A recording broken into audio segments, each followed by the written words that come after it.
नमस्कार दोस्तों, आप सुन रहे हैं मुंशी प्रेमचंद्र की लिखी कहानी गिला पार्ट 2। यह कहानी एक मध्यवर्गीय गृहिणी के जीवन के इर्द गिर्द घूमती है। गृहिणी की मानसिक स्थिति पर भी प्रकाश डालती है। कहानी में वह अपने पति के परिवार और दूसरों के प्रति उनकी जो ढीले रवैया है उससे बेहद परेशान है, लेकिन वह इस बात से संतुष्ट भी है कि उनके पति और उनके रिश्तों का कोई मुकाबला भी नहीं कर सकता, जो अपने पति के परिवार के प्रति समर्पित है, लेकिन उनके गैर जिम्मेदाराना रवैये से भी बेहद दुखी रहती है। तो चलिए सुनते हैं आज की कहानी। आपको कुटुंब सेवा का दावा है। आपके कई भाई भतीजे होते हैं, वे कभी इनकी बात भी नहीं पूछते। आप बराबर उनका मुंह ताकते रहते हैं। इनके एक भाई साहब आजकल तहसीलदार हैं। घर की मिल्कियत उन्हीं की निगरानी में है। वह ठाठ से रहते हैं, मोटर रख ली है, कई नौकर चाकर हैं, मगर यहाँ भूले से भी पत्र नहीं लिखते। एक बार हमें रुपयों की बड़ी तंगी हुई। मैंने कहा, अपने भ्राता जी से क्यों नहीं मांग लेते? कहने लगे, उन्हें क्यों चिंता में डालूं, उन्हें भी तो अपना खर्च करना है। कौन सी ऐसी बचत हो जाती होगी जो मैंने बहुत से मजबूर किया। तो आपने पत्र लिखा। मालूम नहीं पत्र में क्या लिखा। पत्र लिखा या मुझको चकमा दे दिया। रुपए ना आने आए ना आए। कई दिनों के बाद मैंने पूछा, कुछ जवाब आया। श्रीमान के भाई साहब के दरबार से। आपको रुष्ट होकर कहा, कभी केवल एक सप्ताह तो खत पहुंचे हुए, अभी क्या जवाब आ सकता था। एक सप्ताह और गुजरा, मगर जवाब नरादर। अब आपका यह हाल है कि मुझे कुछ बातचीत करने का अवसर ही नहीं देते। इतने प्रसन्नचित्त नजर आते हैं कि क्या कहूँ। बाहर से आते हैं तो खुश खुश, कोई ना कोई शिकवू लिए हुए। मेरी खुशामद भी खूब हो रही है। मेरे मैके वालों की प्रशंसा भी हो रही है। मेरे गृह प्रबंध का बखान भी असाधारण रीति से किया जा रहा है। मैं इस महाशय की चाल समझ रही थी। यह सारी दिलजोई केवल इसीलिए थी कि श्रीमान के भाई साहब के विषय में कुछ पूछ न बैठूं। सारे राजनीतिक, आर्थिक, सामाजिक, आचारिक प्रश्नों से मुझसे व्याख्या की जाती थी, इतने विस्तार और गवेषणा के साथ कि विशेषज्ञ भी लोहा मान जाए, केवल इसलिए कि मुझे वह प्रसंग उठाने का अवसर न मिले। लेकिन मैं भला कब चूकने वाली थी, जब पूरे 2 सप्ताह गुजर गए और बीमे के रुपए भेजने की मिति मौत की तरह सिर पर सवार हो गई। तो मैंने पूछा, क्या हुआ? तुम्हारे भाई साहब के श्रीमुख से कुछ फरमाया या अभी तक पत्र ही नहीं पहुंचा? आखिर घर की जायदाद में हमारा भी तो हिस्सा है या नहीं? या हम किसी लौंडी दासी की संतान हैं? 500 रुपये साल का नफा तो 10 साल पहले था, अब तो 1000 से कम ना होगा। पर हमें किसी की कौड़ी भी नहीं मिली। मोटे हिसाब से तो 2000 मिलना चाहिए। 2000 ना हो तो 1000 हो, 500 हो, 250 हो, कुछ तो हो, तो बीमा का प्रीमियम तो भर तो सके। तहसीलदार साहब की आमदनी हमारी आमदनी की चौगनी है। रिश्वत भी लेते हैं, तो फिर हमारे रुपए क्यों नहीं देते? आप हैं करने लगते हैं, कहने लगते हैं वे बेचारे घर की मरम्मत करवाते हैं, बंधु बांधवों का स्वागत सत्कार करते हैं, नातेदारियों में भेंट भाट भी भेजते हैं। और कहाँ से लावे जो हमारे पास भेजे? वारी बुद्धि, मानो जायदाद इसीलिए होती है कि हमारी कमाई उसी में खर्च हो जाए। इस भले आदमी के बहाने गड़ने भी नहीं आते। मुझसे पूछते, मैं एक नहीं 1000 बता देती। एक से एक बढ़कर कह देती, घर में आग लग गई, सब कुछ स्वाहा हो गया या चोरी हो गया, तिनका तक न बचा। ये 10,000 का अनाज भरा था, उसमें से घाटा रहा, या किसी की फौजदारी हो गई, उसमें दिवाला पिट गया। आपको सूझे भी तो लचर सी बात, तकदीर ठोक ठोक कर बैठ रही है। पड़ोस की महिला रुपए कर्ज लिए, तब जाकर काम चला। फिर भी आप भाई भतीजे की तारीफ के पुल बांधते हैं, तो मेरे शरीर में आग लग जाती है। कैसे करवे से ईश्वर बचाए। ईश्वर की दया से आपके 2 बच्चे हैं, 2 बच्चियां भी हैं। ईश्वर की दया कहूँ कि या कोप कहूँ, सब के सब उतनी हो गई हैं कि खुदा की पनाह। मगर क्या मजाल है कि यह भोंदू किसी की कड़ी आंखों से देखे। रात को 8 बज गए हैं। युवराज अभी घूम कर नहीं आए। मैं घबरा रही हूँ। आप निश्चिंत बैठे अखबार पढ़ रहे हैं। झल्लाई हुई जाती हूँ और अखबार छीनकर कहती हूँ, जाकर जरा देखो तो लौंडा कहाँ रह गया है। ना जाने तुम्हारा हृदय कितना कठोर है। ईश्वर ने तुम्हें संतान ही न जाने क्यों दे दी। पिता का पुत्र के साथ कुछ तो धर्म है। तब आप भी गर्म हो जाते हैं। अभी तक नहीं आया, बड़ा शैतान है। आज बचा आते हैं तो कान उखाड़ लेता हूँ। मारे हंटरों के खाल उधेड़ कर रख दूंगा, या बिगड़ कर तैश के साथ आप उसे खोज निकलते हैं। संयोग की बात है, आप उधर जाते हैं, इधर लड़का आ जाता है। मैं पूछती हूँ तू किधर से आ गया। तुझे वे ढूंढने गए हुए हैं। देखना आज कैसी मरम्मत होती है। यह आदत भी छूट जाएगी। दांत पीस रहे हैं, आते ही होंगे। छड़ी भी उनके हाथ में ही है। तुम इतने मन के हो गए हो कि किसी की बात नहीं सुनते। आज आटे दाल का भाव मालूम होगा। लड़का सहम जाता है और लैंप जाकर पढ़ने बैठ जाता है। मास्टर जी 2-2.5 घंटे के बाद लौटते हैं, हैरान, परेशान और बदहवास। घर में पाँव रखते ही पूछते आया कि नहीं। मैं उनका क्रोध उच्छेदित करने के लिए विचार से कहती हूँ, आकर बैठा है, जाकर पूछो तो क्यों नहीं। पूछकर हार गई। कहाँ गया था, कुछ बोलता ही नहीं। आप गरज कर कहते हैं, मन्नू यहाँ आओ। लड़का थरथराकर कांपता हुआ आंगन में खड़ा हो जाता है। दोनों बच्चियां घर में छिप जाती हैं कि कोई भयंकर कांड होने वाला है। छोटा बच्चा खिड़की से चूहे की तरह झांक रहा है। आप क्रोध से बौखलाए हुए हैं, हाथ में छड़ी है ही नहीं। मैं भी यह क्रोधानुमुक्त आकृति देखकर पछताने लगती हूँ कि कहाँ से इनकी शिकायत की। आप लड़के के पास जाते हैं, मगर छड़ी जमाने के बदले आहिस्ते से उनके कंधों पर हाथ रखकर बनावटी क्रोध से कहते हैं, तुम कहाँ गए थे जी। मना किया जाता है, मानते नहीं हो।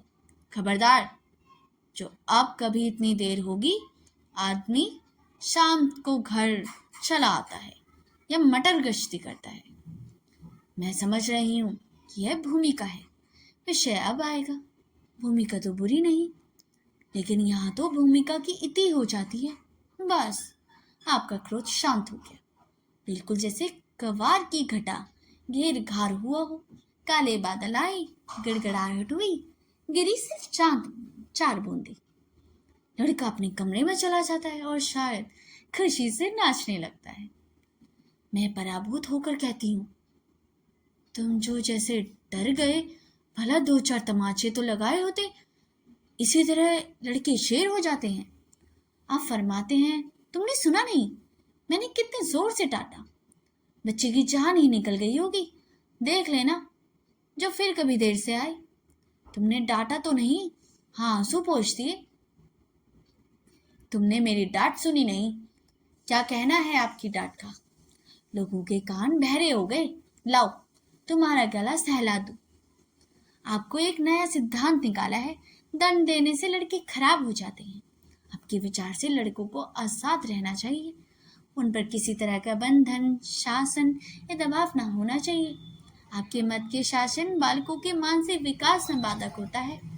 इसी का यह फल है कि लड़के बेनकल ऊंट बने रहते हैं। कोई 1 मिनट भी किताब खोलकर नहीं बैठता। कभी गुल्ली डंडा, कभी गोलियां, कभी कनकोवे। श्रीमान भी लड़कों के साथ खेलते हैं।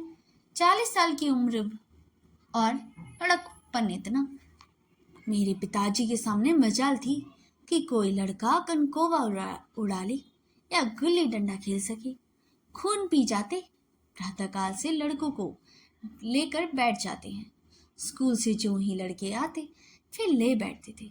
बस संध्या समय आधा घंटे की छुट्टी देते, रात को फिर जोत देते।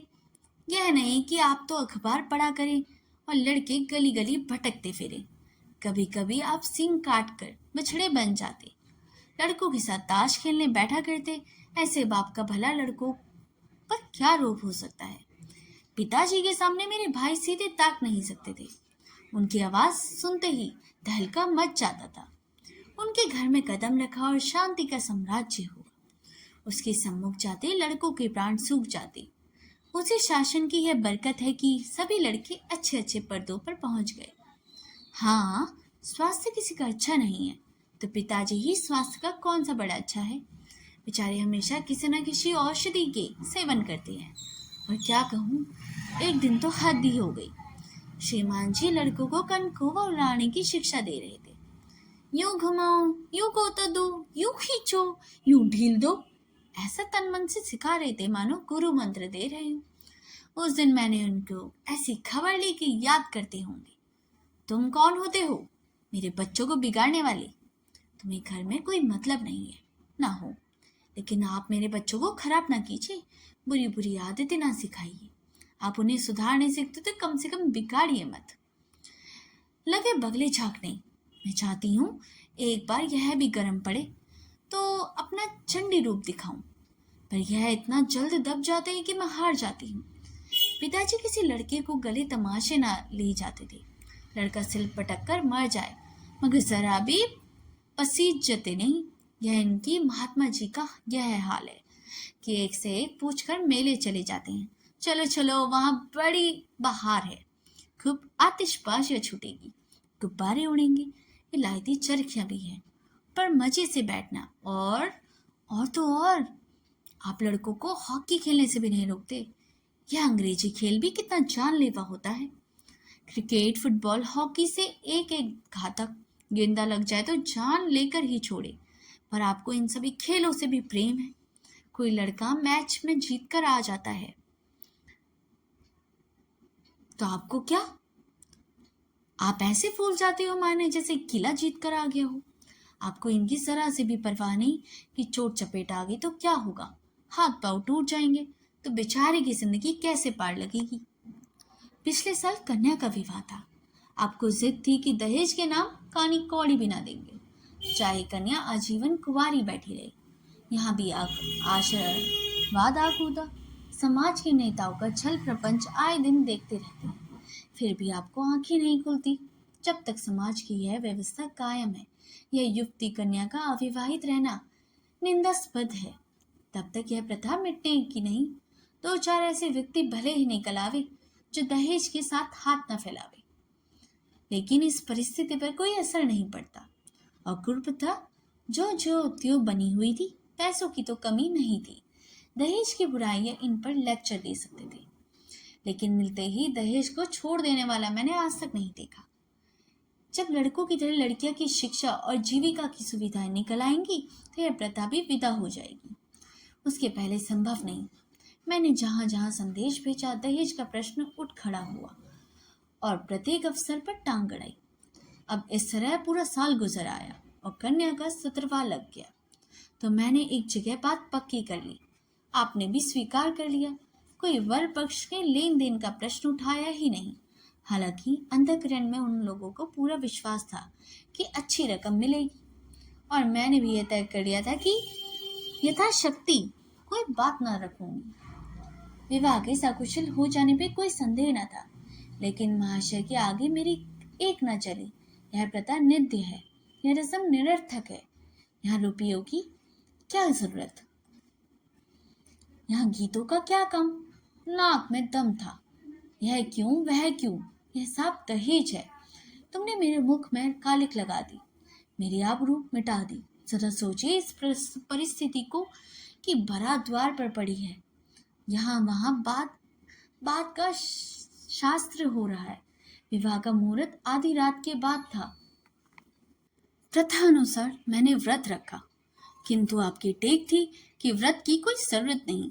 जब लड़के के माता पिता व्रत नहीं रखते, जब लड़का तक व्रत नहीं रखता, कन्या पक्ष वाले ही क्यों व्रत रखे।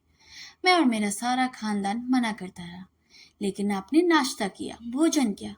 खैर, कन्यादान का मुहूर्त आया। आप सदैव से इस प्रथा के विरोधी हैं। आप इसे निषिद्ध समझते हैं। कन्या क्या दान की वस्तु है? दान रुपए पैसे जगह जमीन का हो सकता है, पशु दान भी होता है, लेकिन लड़की का दान एक लचर सी बात है। कितना समझती हूँ, पुरानी प्रथा है, वेदकाल से होती चली आई है। शास्त्रों में इसकी व्याख्या है। समधी समझा रहे हैं, पंडित जी समझा रहे हैं, पर आप के कान पर जूट नहीं रेंगती। हाथ जोड़ती हूँ, पैर पड़ती हूँ, गिड़गिड़ाती हूँ, लेकिन मंडप के नीचे ना गए। और मजा यह है कि आपने ही तो यह अनर्थ किया और आप ही मुझसे रूठ गए। विवाह के पश्चात महीनों बोलचाल ना रही, झक मारकर मुझी को मनाना पड़ा। किंतु सबसे बड़ी विडंबना यह है कि इन सारे दुर्गुणों के होते हुए भी मैं इनसे एक दिन भी पृथक नहीं रह सकती, एक क्षण का वियोग नहीं रह सकती। इन सारे दोषों पर भी मुझे इनसे प्रगाढ़ प्रेम है। इनमें यह कौन सा गुण है जिस पर मैं मुग्ध हूं, मैं खुद नहीं जानती, पर इनमें कोई बात ऐसी है जो मुझे इनकी चेरी बनाई हुई है। वे जरा मामूली सी देर में घर जा आते हैं तो प्राण नाहों में सम जाते हैं।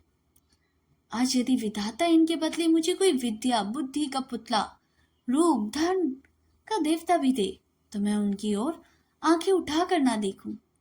यह धर्म की बेड़ी नहीं है, कदापि नहीं है, प्रथागत पतिव्रत भी नहीं है, बल्कि हम दोनों की प्रकृति में कुछ ऐसी क्षमताएं, कुछ व्यवस्थाएं उत्पन्न हो गई हैं, मानो किसी मशीन के कल पुर्जे घिसाकर फट गई हूं और एक पुर्जे की जगह दूसरा पुर्जा काम न दे सके। चाहे वह फल से पहले कितना सडोल, नया या सुदृढ़ क्यों ना हो, चाहे जाने हुए रास्ते से हम निशंक आंखें बंद किए जाते हैं, उनकी ऊंच नीच, मोड़, घुमाव सब हमारी आंखों में समाये हुए है। अनजाने रास्तों पर चलना कितना कष्टप्रद होगा। शायद आज मैं इनकी दोषों के गुणों में से बदलने पर भी तैयार ना रहूंगी।